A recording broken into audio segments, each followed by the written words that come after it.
네, 여러분 안녕하십니까? 데스크노트 저자와의 대화, 저자 윤경민입니다. 반갑습니다. 제가 오늘은 기자, 과연 도전할 만한 직업인가? 라는 주제로 말씀을 드릴까 합니다. 먼저, 기자란 무엇인가? 한자로 쓰면 말이죠. 기자, 기록할 기의 사람 자자입니다. 그러니까 기록을 하는 사람인 거죠. 예전 같으면 사관입니다. 역사를 기록하는 사관. 사관하면은 임금님의 말씀을 잘 듣고 기록하는 사람이 되겠죠. 그러나 지금 현대사회에서의 기자는 일상적으로 발생하는 사건, 사고, 정책 여러 가지, 전쟁이라면 전쟁, 지금 이제 우크라이나가 러시아의 침공을 받은 상태라든가 이런 것들을 기록을 하는 사람이라고 말씀을 드릴 수가 있겠습니다. 언론인, 말씀 원자의 논할 논자입니다. 말하고 논하는 사람을 말합니다. 단순히 기록하는 사람이 아니고 할 말은 하는 사람, 어떤 것에 대해서 논하는 사람을 언론인이라고 합니다. 그래서 역사를 기록하는 사람이면서 동시에 저는 이렇게 주장을 합니다. 세상을 바꾸는 사람. 과연 세상을 어떻게 바꿀 수 있을까요, 기자가? 에이, 못 믿겠다. 기자가 무슨 세상을 바꿉니까? 제가 설명을 해드리도록 하겠습니다. 먼저 왼쪽에 있는 사진, 아마 낯익은 사진 중에 하나일 겁니다. 이 절규하는 소녀, 공포에 질린 표정으로 맨몸으로, 알몸으로 뛰쳐나오고 있습니다. 보니까 옆에 다른 또 아이들도 있고 뒤에 보면은 어떻습니까? 시꺼먼 연기가 하늘을 뒤덮고 있습니다. 군인들도 같이 빠져나오고 있습니다. 이 장면은요, 뒤에서 무언가 터졌습니다. 저게 뭐냐면 네이팜탄이라고 하는 겁니다. 네이팜탄은 반경 수킬로를 전부 태워버리는 폭탄입니다. 베트남은 밀림이 많죠. 숲에 들어가 있는 베트콩을 잡아내기 위해서 깡그리 다 태워버리는 그런 네이팜탄입니다. 이게 지금 현대사회에서는 불법이에요. 아무리 무기지만 전쟁에서도 쓸 수 없게 되어 있습니다. 그만큼 비인도적인 무기였습니다. 이 소녀 왜 그러면은 알몸으로 뛰쳐나왔을까요? 저 네이팜탄 때문에 입고 있던 옷에 불이 붙은 거예요. 그러니까 불이 붙으니까 뜨거워가지고 옷을 다 벗어 던지고 공포에 질린 얼굴로 이렇게 뛰어나오는 겁니다. 이 사진 AP통신 기자의 카메라에 포착이 됐죠. 미국에 전파가 됐습니다. 타전이 됐습니다. 이 사진을 본 미국인들, 베트남 전쟁, 정의의 전쟁이라더니 이게 뭐냐? 반전운동이 미국에서 삽시간에 퍼지기 시작합니다. 베트남 전쟁, 종전을 앞당기게 한 사진 중에 하나입니다. 보도 사진입니다. 오른쪽. 자, 이 사진은 호치민시에서 왼쪽에 있는 사람은 남베트남의 경찰 장관, 경찰청장 정도 되겠죠. 오른쪽에 있는 사람은 북베트남, 그러니까 베트콩의 간부 정도 됩니다. 길거리에서 권총으로 관자놀이에 총구를 겨누고 막 방아쇠를 당기려는 순간 이 역시 AP통신 기자 카메라에 포착이 됩니다. 거리에서 재판도 없이 즉결 처형을 하는 이런 만행이 있을 수 있는가라고 또 역시 미국 내에서 반전 여론이 일게 됩니다. 그래서 베트남 전쟁은 미국이 포기를 하고 결국 끝나게 되죠. 결과적으로 베트남의 승리가 되었지만 어찌됐든 잔인무도한 살상이 전쟁이라고 하는 이름 속에 이루어졌던 비극은 종식이 되는 것을 좀 앞당기게 한 결과가 초래하게 됩니다. 두 장의 보도 사진이 큰 역할을 했다고 볼 수가 있죠. 외국에서만 그렇겠습니까? 국내에서도 마찬가지입니다. 보시죠. 여러분들 기억에 생생히 남아있을 겁니다. 최순실 국정농단 사태. 이것 때문에 광화문 광장을 비롯해서 전국의 모든 광장이 촛불 집회로 매 주말마다 수많은 시민들이 촛불을 들고 나타났죠. 그래서 결국 어떻게 됐습니까? 대한민국 헌법사상 사상 초유로 대통령이 탄핵되는 결과가 초래됐죠. 임기를 채우지 못하고 권좌에서 물러났습니다. 이거를 누가 했습니까? JTBC의 보도가 촉발을 시켰습니다. 태블릿 PC, 대통령의 연설문을 아무 직책도 없는 최순실이라는 여인이 고친 것이 밝혀졌습니다. 이후에 경쟁적으로 언론들이 보도를 하게 되죠. 취재를 하게 되죠. 그래서 이 국정농단이 만천하에 드러나게 됩니다. 어떻습니까? 기자가, 언론이 세상을 바꾼 거 아니겠습니까? 이것만이 아닙니다. 광주 항쟁, 광주 민주화 운동이죠. 5.18 폭도들이 폭동을 일으켰다. 무기를 탈취해서 군인들을 공격했다. 이런 식으로 보도가 나오죠. 그러나 사실은 아니었죠. 다 아시다시피. 누구에 의해서 이것이 만천하에 드러났는가? 대한민국 언론이 불행히도 아니었습니다. 독일인 기자였습니다. 독일인 기자가 광주에 가보니 대한민국 국군이 저렇게 민간인을 학살하는 장면이 눈앞에 펼쳐집니다. 그걸 다 비디오로 찍죠. 그리고 전 세계에 타전을 하게 됩니다. 그래서 이 만행이 또 전 세계에 알려지고 국내에서도 알려지고 이렇게 해서 광주 민주화 운동이 폭도가 아니고 정말 군인에 의해서 학살된 사실이 드러나게 됩니다. 박종철 고문치사 사건 역시 은폐될 뻔했었습니다만은 동아일보에서 단독 보도, 특종을 함으로써 또 만천하에 알려지게 됩니다. 그렇게 해서 대통령 직선제를 얻어내게 됩니다. 민주화를 앞당긴 하나의 또 기사가 되겠죠. 지금 보셨습니다만은 이렇게 역사를 기록하는 사람들이 세상을 바꾸는 역할을 한다라는 걸 강조하기 위해서 세 가지 대형 기사를 보여드렸습니다만은 조그만한 기사들도 우리의 삶을 조금씩 바꾼다고 생각합니다. 자, 저와 함께 이렇게 멋진 기자의 세계로 한번 여행을 떠나보지 않으시겠습니까? 함께 가시죠!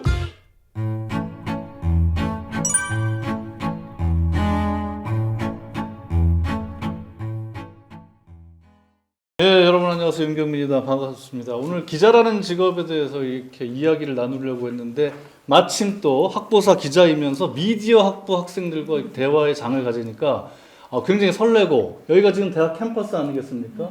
대학 캠퍼스로 돌아왔다는 것보다는 이 밟아본 지가 무려 뭐 한 30년이 넘은 것 같아요. 그래서 너무 지금 설레는 마음에 그리고 또 3학년 학생들하고 대화를 하게 돼서 너무 반갑고요. 기자라는 직업에 대해서 제가 어떤 오해를 심어주시면 안 되기 때문에 있는 그대로 잘 전달할 수 있도록 해보겠습니다. 화이팅! 네, 안녕하세요. 저는 고려대학교 미디어학부 20학번 이현민이라고 합니다. 네, 오늘 좋은 기회로 함께하게 돼서 너무 영광인데 좀 떨리기도 하지만 열심히 잘 해보도록 하겠습니다. 네, 안녕하세요. 저는 고려대 미디어학부 20학번 최주희라고 합니다. 저도 좋은 기회에 이렇게 참여할 수 있게 돼서 너무나 감사하다고 말씀드리고 싶고요. 오늘 열심히 해보도록 하겠습니다. 네, 감사합니다. 네. 오늘 윤 국장님을 모신 자리는 장차 기자 지망생, 언론인을 꿈꾸는 이현민, 최주희 학생 같은 분들에게 많은 도움이 되었으면 하는 바람에서 윤 국장님께 궁금한 점 질문해 주시고요. 윤 국장님께서 쓰신 데스크노트의 내용과 관련한 질문도 좋고, 질문이 없다면 평소 언론에 대해 궁금했던 내용들에 대해서 날카로운 질문들 부탁드리고 싶어요. 먼저 미디어학부 부회장이기도 하신 최주희 학생부터 해볼까요? 네, 학생부회장 최주희라고 합니다. 우선은 받은 책을 너무 잘 읽었고요. 굉장히 도움되는 말도 많아서 그래요? 정말 좋았습니다. 여기 책과 관련해서 궁금한 점이 있다면 우선 이 책에 되게 많은 수의 질문들이 있잖아요. 그런 질문들을 선정한 기준이 무엇이고, 그리고 그 질문들을 읽어보면 어떠한 상황에서 이러한 상황이 발생했는데 이럴 때 어떻게 대처해야 되나요? 라는 식으로 질문들이 많았어요. 아무래도 이런 질문들은 직접 기자 생활을 겪어본 사람들에게서 나올 수 있는 질문이었던 것 같은데 어떤 뭐 신입 기자들로부터 질문을 받았던 건지 이러한 점들이 궁금합니다. 바로 그거예요. 이거 실제로 거의 대부분이 제 후배 기자들로부터 받았던 질문이 상당 부분 있습니다. 두 번째는 카카오톡 오픈 채팅방에 기자 지망생들이 있어요. 거기에 몰래 들어갔어요. 그래서 이 사람들이 뭘 궁금해하는지를 관찰을 한 것도 있고. 잠입 취재. 네, 그렇죠. 실제로 데스크 노트라는 게 뭐냐면, 데스크가 이제 기자들이 취재를 하고 기사를 쓸 때 지시를 하고 기사를 쓰면 고쳐주고 하는 거가 데스크예요. 어떤 직무도 되고 그런 위치에 있는 사람도 되고 그런 행위도 데스크라고 합니다. 그래서 실제로 데스크를 봤던 실전 사례도 실려 있고, 여기서 나오는 질문들은 대부분까지는 아니지만 상당 부분이 실제 제가 받았던 질문 중에 하나고, 이런 걸 좀 얘기해 주고 싶은데 했을 때 그냥 질문을 만든 것도 있고. 네, 그렇습니다. 네. 그리고 책을 읽어보면서 들었던 생각이 뭔가 기자에 대한 그런 직업에 있어서 되게 힘들다라는 인식이 많이 있을 것 같다는 생각이 들었어요. 어떤 뭐 돌아다니면서 어떤 취재원과의 신뢰 관계도 계속해서 쌓아야 되고, 되게 발빠르게 이곳저곳을 돌아다니면서 계속 매일 전화를 드리고 하는 그래야 된다라고 여기서 말씀을 해주셨는데, 그런 걸 보면서 뭔가 기자에 대해서 이걸 내가 할 수 있을까라는 두려움을 갖게 될 수도 있을 것 같다라는 생각이 들었어요. 그래서 기자님께서 생각을 하셨을 때 그러한 생각을 갖고 계신 분들에게 이런 게 진짜 기자의 매력이니까 한번 도전해봐라라고 할 수 있는 그런 매력 포인트가 있다면 어떤 게 있을까요? 그래서 책이 안 팔리는구나. 아니 책을 잘못 썼네. 이게 기자를 하고 싶은 욕구를 만들어줘야 되는데 욕구를 꺾었네, 그죠? 아 이게 잘못 썼구나. 사실은 맞아요. 이게 이제 시대가 변하다 보니까 워라밸 해야 되고 뭐 지금은 주 52시간 제도니까 뭐 예전처럼 24시간 대기 체제, 휴대폰을 머리맡에 두고 자야 되고 뭐 그런 세상은 아니죠, 사실은. 그런데 이제 라떼는 말이야 이게 나오는데 과거에는 실제로 기자들이 24시간 비상 대기 체제였고 24시간 근무 체제였어. 일반 직장도 뭐 밤 11시에 퇴근하는 일이 그랬죠. 허다하게 많았던 시대니까 지금은 뭐 여러분들은 뭐 상상을 못할 일이죠, 사실은. 그런데 기자가 특종을 하거나 뭐 단독 기사를 쓰거나 보람 있는 취재를 하기 위해서는 그런 일도 사실은 필요하죠. 그래서 기자 하면은 나는 너무 내 힘들 사생활이 것 없나? 같은데? 네. 난 연애도 못하는 거 아니야? 이런 또 생각을 할 수가 있죠. 근데 시대가 바뀌었기 때문에 요즘은 기자들을 그렇게 중노동을 시키는 언론사는 없을 거야 아마. 법적으로 그렇게 못하게 돼 있는데 이제 본인이 욕심을 내 가지고 할 수는 있겠죠. 그건 본인이 좋아서 하는 거니까. 그래서 이제 기자가 되면은 출입처를 이제 출근을 해서 전화부터 시작을 해갖고 취재를 하고 사람들 또 퇴근하고도 술자리를 마련하고 만남의 자리를 많이 마련을 하면서 사람들을 많이 만나야지 정보가 나한테 들어오기 때문에 그런 거를 즐기지 않으면은 사실은 기자하기 어렵죠. 그래서 이 책을 읽더라도 와 기자 이렇게 힘든 직업이었어? 사생활이 없어? 그렇게 포기하면 안 되는데 그런 내용이 있는 건 맞고 다만 시대가 바뀌었기 때문에 라떼는 말이야처럼의 생활은 아마 없지 않을까라고 기대를 갖고 설명드리겠습니다. 네, 감사합니다. 네. 질문. 국장님 이 판에서는 네. 좀 로맨틱한 얘기도 좀 넣고 로맨틱한 영화에도 심어줄 수 있는 얘기를 넣어야 될 게 생각이 그렇죠. 오늘 많이 드는 것 같습니다. 근데 이제 영화에서 보면은 맨날 기자들이 어떤 장면으로 나와요? 비리 그리고 그것도 그렇고 막 몰려들었고 막 인터뷰하고 맞아요. 그런 식으로만 묘사가 돼가지고 저도 좀 안타까운데 요즘도 TV 뉴스에도 사실은 기자들이 국회 뭐 의원회관이라는 데 보면 바닥에 앉아갖고 노트북 저도 그거 좀 보기 싫더라고요. 너무 보기 싫은데 네, 맞아요. 라떼는 취재 수첩을 들고 볼펜을 딱 들고 서서 이렇게 해서 했는데 이제는 이게 아니고 다 이거를 노트북으로 받아치니까 그런 모습이 노트북을 서서 할 수는 없으니까 이제 저도 보기는 안 좋단 말이죠. 그런데 어찌됐든 기자라는 직업은 반드시 매력이 있습니다. 뭐가 매력이 있느냐? 여러분들이 예를 들어서 무역회사를 들어갔다고 치면은 무역 관련된 뭐라 그러죠? 바이어라든가 뭐 카운터파트 그런 회사 사람들만 만나겠죠. 그렇죠? 근데 기자는 어때요? 되게 다양하게 다양한 각계각층의 사람들을 만날 수가 있어요. 저 같은 경우는 살인범도 만나봤고 좀도둑도 만나봤고 폭력범도 만나봤고 이런 죄인들만 만난 건 아니고 그러니까 예를 들어서 정부 부처를 출입하게 되면 장관도 만나고 차관도 만나고 국장도 만나고 이런 고위급 심지어 청와대를 출입했으니까 대통령도 만나고 그렇죠? 대통령 비서실장 각종 뭐 수석 보좌관 비서관 이런 사람들 다양한 사람 기업인들도 만나고 뭐 어디 시장 군수도 만나고 다양한 사람들을 만날 수 있다는 거. 다양한 사람들을 만난다는 얘기는 간접 경험을 또 많이 한다는 얘기예요. 직접 내가 경험하지 못한 것들이지만은 책으로만 보는 게 아니고 사람들을 만나서 그들의 이야기를 들으면서 간접 체험을 할 수 있다는 대단히 큰 장점이 있습니다. 일반 보통의 직장인들은 할 수 없는 경험들을 많이 할 수 있죠. 대단히 매력적인 직업이고 이 책에 그 내용이 담겨 있습니다.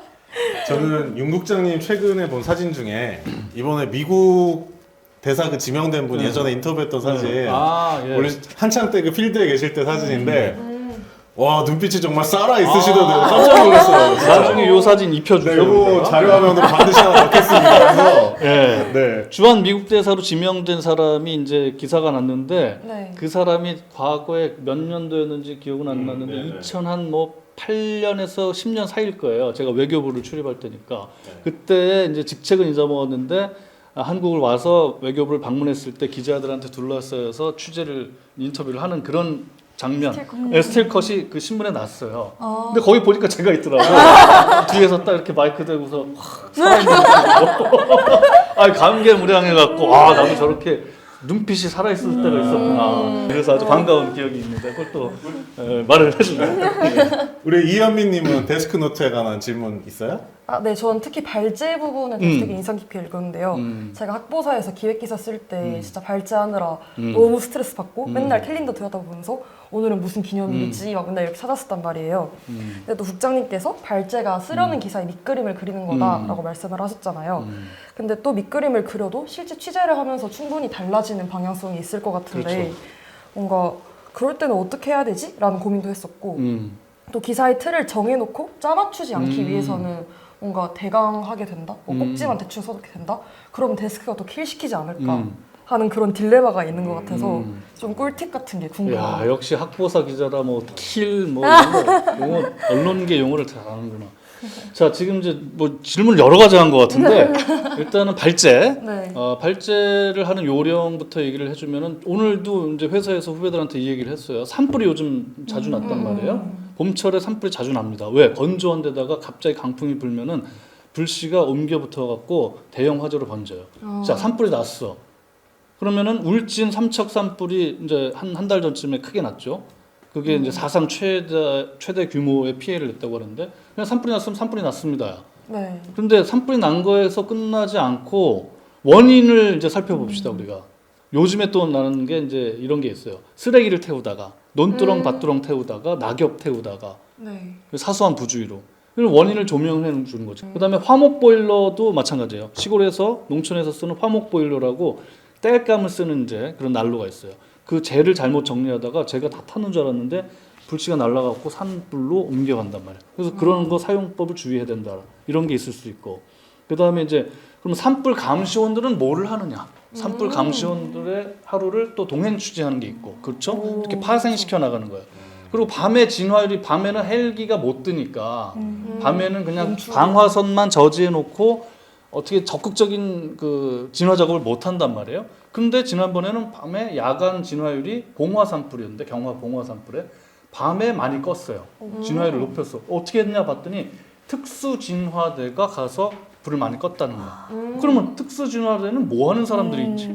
동행 취재를 하는 방법이 있죠. 아, 그렇죠? 재밌을 것 네, 같아요. 이런 거 이제 힘들지. 재미도 있지만 그 밤에 그 사람들 그 산꼭대기에 같이 쫓아 올라가서 취재하려면 힘들단 말이에요.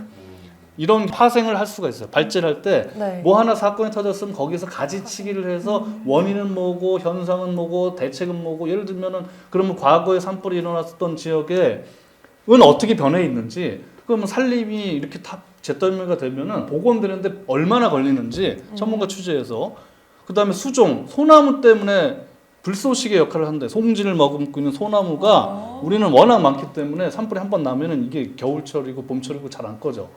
그러면 수종을 변화시켜야 되느냐 뭐 이런 거 있어요. 그렇게 가지치기를 쭉 궁금증. 그래서 기자의 가장 큰 필요한 게 궁금증이에요. 궁금증. 호기심이 있어야 돼. 궁금증이 없으면은 발제가 나올 수가 없죠. 그쵸. 네, 그래서 발제할 때는 그런 게 좀 중요하고 아까 캘린더송 잘 얘기했는데 뭐 부처님 오신 날이라든가 어린이날이라든가 맞아요. 자 어린이날이라고 칩시다. 그러면은 지금 인구가 감소하고 있어요. 출생률이 낮아지고 있어요. 네, 그런 이제 고령화 이런 거에 초점을 맞춰서 뭐를 취재할 수 있을까 할 수 있단 말이에요. 뭐 그다음에 뭐 지구의 날이나 환경의 날이라든가 이제 각종에서 환경 아이템을 자기가 또 취재를 할 수가 있는. 일회용 컵 사용량이 얼마나 증가했는가 이 쓰레기 문제 굉장히 그 자기가 아이디어를 내 가지고 파생시켜서 할 수 있는 방법이 있고 두 번째 질문이 뭐였죠? 그 발제표를 쓰고 나서 실제 아. 내용과 달라졌을 때 되게 많아요 그런 게 그러니까요. 발제를 해서 아 이렇게 하면 되겠다 했는데 현장 나가면 또 틀려 그게 아니야. 네, 그래서 꽝돼 킬돼 있어요. 그런데 거기에 끼워 맞추려고 사실이 그건 안 아닌데도 되잖아요. 그러면 안 돼. 그거는 진실을 보도하는 게 아니기 때문에 네. 바람직하지 않고 해서는 안 될 일이죠. 있는 그대로 써야 되는데 있는 그대로 쓰자니 기사가 안 돼. 그러면 킬이죠. 맞아요. 그런 경우가 비일비재합니다. 그래서 발제는 이제 할 때는 머릿속으로만 하면 되는 게 아니고 현장에 있는 사람의 전화 취재, 사전 취재라고 합니다. 초벌 취재. 사전 취재를 반드시 해야 돼요. 물론 이제 현장을 가기 전에 확인을 해야 된단 말이에요. 의견도 들어보고 전문가 의견도 들어보고 그 다음에 현장을 가서 취재했을 때 또 아닌 경우가 있지만 2중, 3중으로 확인을 해야 되는 거죠. 너무 진지한 모드로 가는 거 같아요. 우리 현미님 또 데스크노트에 관한 추가 질문 있으세요? 아, 제가 내용들 전체적으로 한번 읽어봤을 때 되게 네. 좀 제가 지하철에서 읽었거든요. 그럼 되게 몰입돼서 읽은 거예요. 오. 원래 저 지하철에서 핸드폰만 하는데 오늘로 책을 되게 재밌게 읽었다 생각해 보니까 근데 책이 너무 깨끗한 거 아니에요? 이거 막 벌어져 있잖아요. 그러게요. 그렇죠. 열심히 읽었다는 증명인데 근데 저는 제가 재밌게 읽을 수 있었던 이유가 되게 꿀팁들이 잘 정리되어 있는 것도 맞고 좀 특유의 좀 현실적이고 시니컬한 문체 느낌? 맞아요. 되게 그런 것 때문에 시니컬한 맛이 있으시죠. 그렇죠. 그것 때문에 재밌게 읽었던 것 같아요. 그래서 안에서 되게 자조적인 뭔가 농담 아닌 농담 같은 것도 많이 느꼈는데 그럼에도 불구하고 뭔가 기자 생활에 대한 프라이드가 있으니까 그랬을 거 아니에요. 대단합니다. 네, 그래서 그 프라이드도 뭐였는지 궁금하고 제가 좀 걱정하는 게 제가 기자를 꿈꾸면서도 제가 기자를 꿈꿀 때 가졌던 사명감이나 이걸 보도해야 된다 이런 보도 정신이 잘못하면 선민의식처럼 될까봐 항상 무서워한단 말이에요. 그래서 어떤 마음가짐으로 기자 생활을 하셨고 또 조심해야 될 건 뭔지 여쭤보고 싶어요. 일단 기자는 아까 이제 제가 오프닝 그 스피치로 세상을 바꾸는 사람이라는 말을 했거든요. 밖에 있어서 못 들었을 텐데 기자가 어떻게 세상을 바꿉니까? 말도 안 돼요. 이런 질문을 많이 받는데 사실은 기사가 세상을 바꿉니다. 이제 긍정적인 방향으로 바꿔야 되고 실제로 사례들을 아까 이제 스피치에서 얘기를 했고 그렇게 대형 크게 바꾸는 것도 있지만 소소하게 바꾸는 게 있어요. 우리 아까 얘기했죠. 환경을 위해서 일회용 컵을 좀 줄입시다라는 차원에서 어떤 그 쓰레기 문제 이런 걸 집중 보도를 하거나 아니면 요즘은 많이 사라졌지만은 그 골목길에 쓰레기 막 무단 그 투기하는 거 그런 거 보도를 많이 하게 되면 사람들이 없어지죠. 그런 게. 그게 이제 뭐 작은 것 같지만은 세상을 변화시켜 나가는 거예요. 좋은 방향으로. 네, 그래서 약자, 사회적 약자의 편에서 어두운 곳을 좀 조명을 하고 예를 들어서 뭐 지금은 뭐 거의 사라지다시피 한그 달동네 주민들 네. 한겨울 되면은 난방을 못 해갖고 그 차디찬 방에서 사는 저소득층 이런 사람들을 조명해서 도움의 원정의 손길이 닿도록 하든지 아니면 뭐 그런 저기 수당을 좀 지자체나 정부 당국에서 뭐 지급을 하도록 하든지 이런 것들이 언론의 역할인 거죠. 그리고 권력을 견제하고 감시하는 거. watchdog. 왜 개를 썼는지 모르겠는데 감시견 역할을 해야 되는 거죠. 지져라. 아니 왜냐하면 권력자들이 이런 언론의 감시를 받지 않으면 자기네 마음대로 한단 말이에요. 그 시민을 유권자들을 대신해서 감시하고 견제하고 비판을 해줘야 돼요. 물론 정정당당하게 못한 걸 비판을 해야 되겠죠. 네. 그냥 물어뜯기식으로 언론이 권력을 차지하기 위해서 비판하라는 얘기가 아니고 그런 경우도 있습니다. 그래서 대단히 조심해야 되고 그래서 그런 점에서 저는 말씀하신 것처럼 어느 정도 프라이드를 갖고 있습니다. 내가 이 세상을 변혁시키고 긍정적인 방향으로 바꾸어 나가는데 그래도 조금이라도 일조했다. 네, 도움이 됐거나라고 스스로 너무 자만인가? 생각을 하고 있습니다. 28년에 걸쳐서 기자 생활을 하면서 물론 대단히 큰 그 특종은 하진 못했지만은 뭐 어느 정도 그래도 역할을 하지 않았나 이렇게 생각을 하죠. 네, 잘 알겠습니다.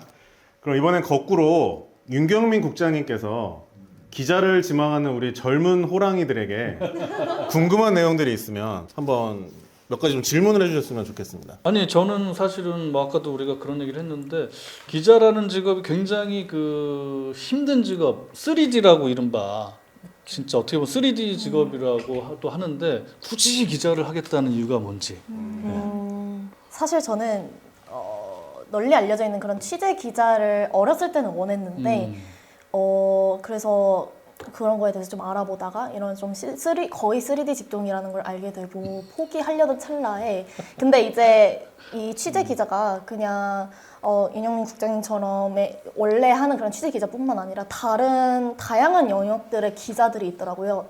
저는 사실 여기에 나와 있는 프로그램과 맞는 취지인지는 모르겠지만 데이터 저널리즘이라고 해서 네. 통계적으로 네. 나올 수 있는 데이터들을 모아서 어떤 새로운 아이디어를 도출해내서 그거를 관련해서 취재를 하고 또 보도를 하는 그런 데이터 저널리즘에 관심을 갖게 됐어요. 이번에 대학교에 들어오게 되면서.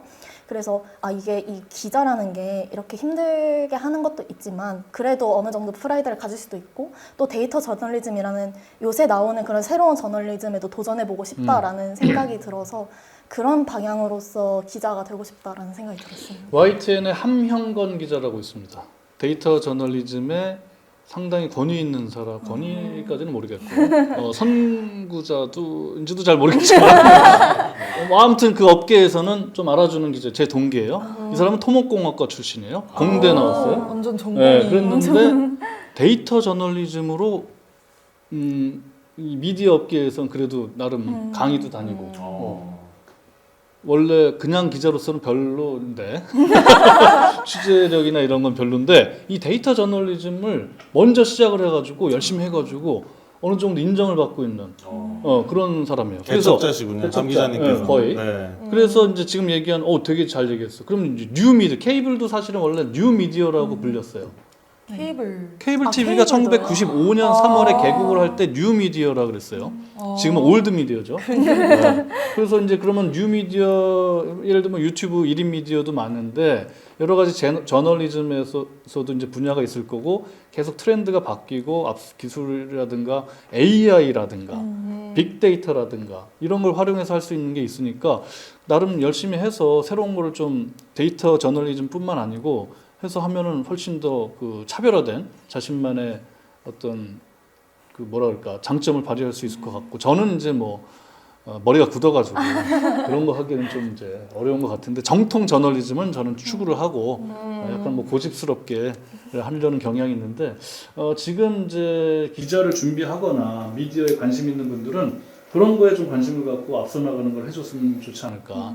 그리고 이제 기술적으로 그런 것도 있지만 결국은 솔루션 저널리즘이라는 말을 씁니다. 요즘에는. 뭐냐면은 그러니까 그 기자들이 보도를 통해서 문제만 나열하는 게 아니고 해법까지 제시를 해줘야 된다. 그래서 솔루션 저널리즘이에요.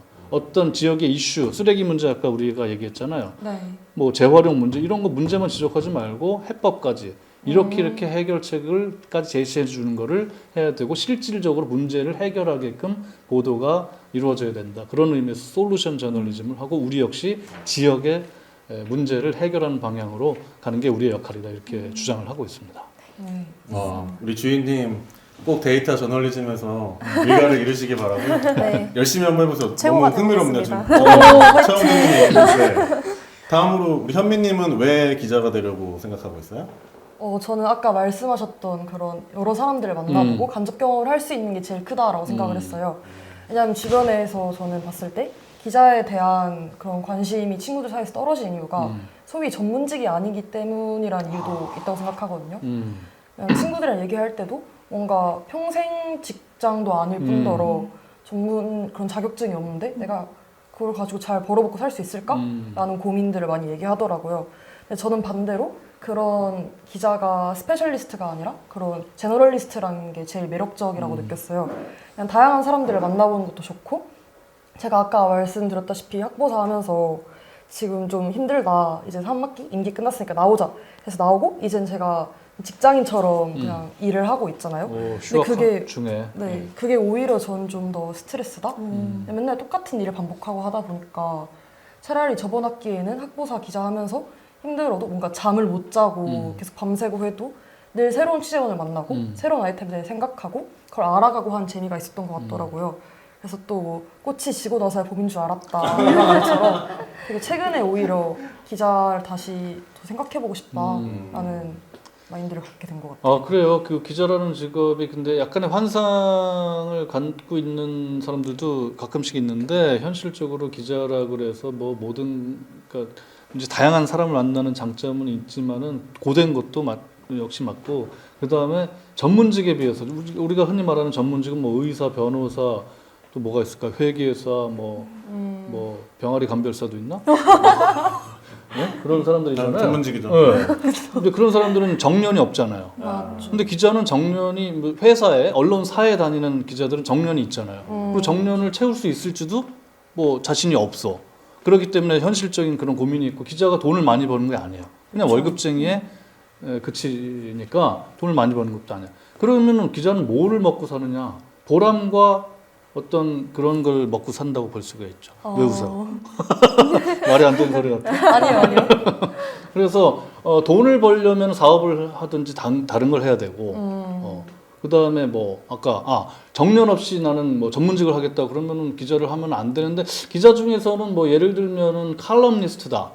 그러면 이제 저술 활동이라든가 강연 활동이라든가 뭐 이런 걸로 정년 그 퇴사 이후에도 뭐 경제 활동을 할 수는 있겠죠. 자신이 좋아하고 즐기고 사회에 도움이 되는 역할로. 그렇지만은 내가 돈을 벌겠다 그러면 기자는 좀 현실적으로 어려울 것 같고 전문직은 지금부터 다시 뭐 그러면 법대를 가든가 아니요, 저는 의대를 전문직- 가든가. 다음은 우리 푸블리우스 소품팀에서 야심차게 준비한 풍문이 모두 사실일까로 넘어가 보도록 하겠습니다.